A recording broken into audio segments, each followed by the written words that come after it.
оказалось, что с кем людьми я боксом занимаюсь, они второе звено вот этого типа контроля. Поэтому я все это вам тогда рассказывал изнутри. И вот когда уже сейчас, после фильма, я очень много вспомнил интересных историй. Да надоело быть чушпаном. Хочу с пацанами. Ты его привел, ты с ним вставай. Теперь запомни, ты теперь пацан, ты теперь с улицы, а кругом враги. Масштаб успеха я не мог предположить. То есть я думал, что она вызовет интерес в определенных кругах, что людям она должна, что людям интересно окунуться все-таки проблема насилия, подросткового насилия, проблема взрослого насилия, поднимается все-таки такой период сложный для Татарстана, там, для России в целом, для Татарстана в частности. Ну, понятное дело, что это исследовательский проект, и он не должен продаваться там какими-то там сотнями тысяч тиражами, учитывая, что сейчас вообще тираж книги в основном продаются детские только. Вот если есть картинки, и ты хочешь ребенка научить читать, то детский книжный рынок как-то живет.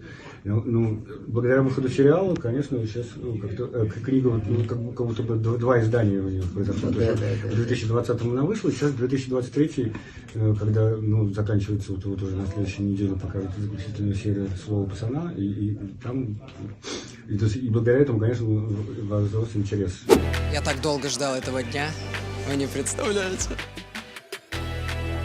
«Слово пацана. Кровь на асфальте» является флагманским проектом. Мы долго ждали его, долго готовили. Для меня это авторский проект Андрея Першина. Про нас, про время, про страну, про боль, про любовь, про ненависть, про то, как было, про то, как не должно быть. И я хочу сказать огромное спасибо группе за то сотворчество, которое ежедневно происходило с 15 февраля по 9 августа. Спасибо вам всем.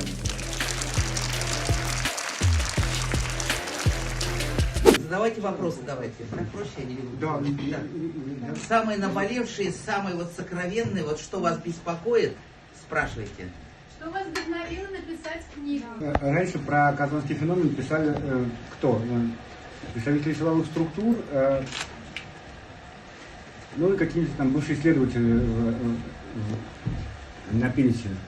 И картинка была плоская. Что такое казанский феномен, казалось, что это какие-то просто преступники, которые нарушают закон, а вот их добрые милиционеры ловят. И история сама по себе скучная.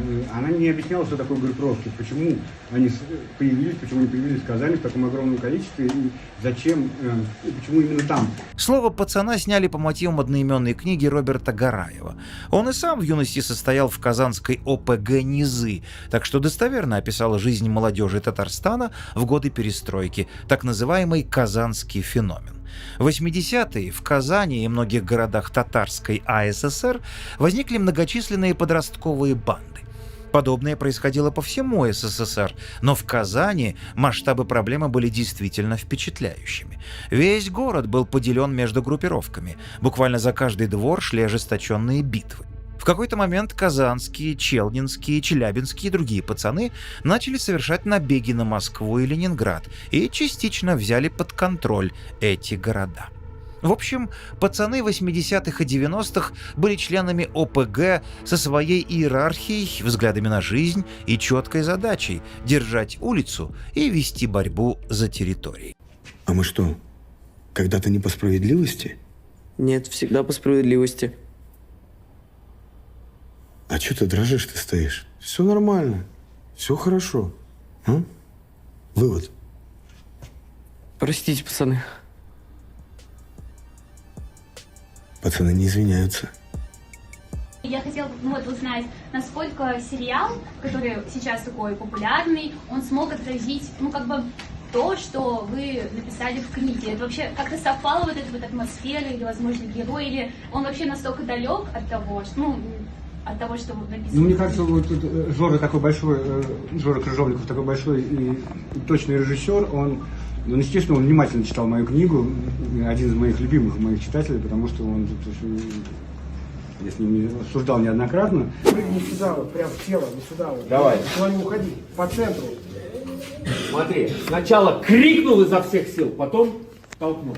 Давай. И... Сволочь! Вот, не борись со мной. Попробуй. Еще. Давай.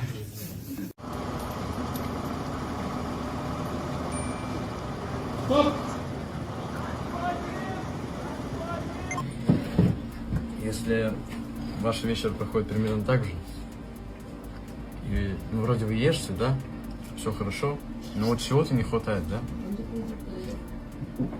А знаете, чего не хватает? Вот так взять свой девайс, планшет, iPad, телефон, MacBook, ноутбук, поставить и посмотреть слово пацана новинка.